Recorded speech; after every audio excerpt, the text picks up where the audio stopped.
بسم اللہ الرحمن الرحیم۔ محترم سامعین و ناظرین، نظر کا لگ جانا حق ہے۔ مسلم شریف کی حدیث پاک جس کا مفہوم ہے کہ نبی علیہ الصلوۃ والسلام نے ارشاد فرمایا، نظر حق ہے۔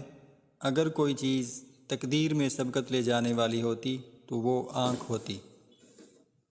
لہذا صاحب نزہۃ المجالس علامہ عبد الرحمن السفوری الشافعی رحمۃ اللہ علیہ نے الترغیب و ترہیب کے حوالہ سے ایک حدیث پاک بیان کی ہے جس کا مفہوم ہے کہ نبی کریم صلی اللہ علیہ وآلہ وسلم نے ارشاد فرمایا، قرآن مجید میں 8 آیات نظر بد سے بچنے کے لیے ہیں۔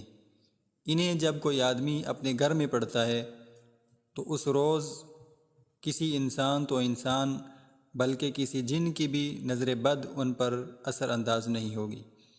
اکثر علماء نے فرمایا ہے کہ وہ 8 آیات جن کا ذکر کیا گیا ہے وہ سورۃ الفاتحہ مکمل اور آیت الکرسی ہے۔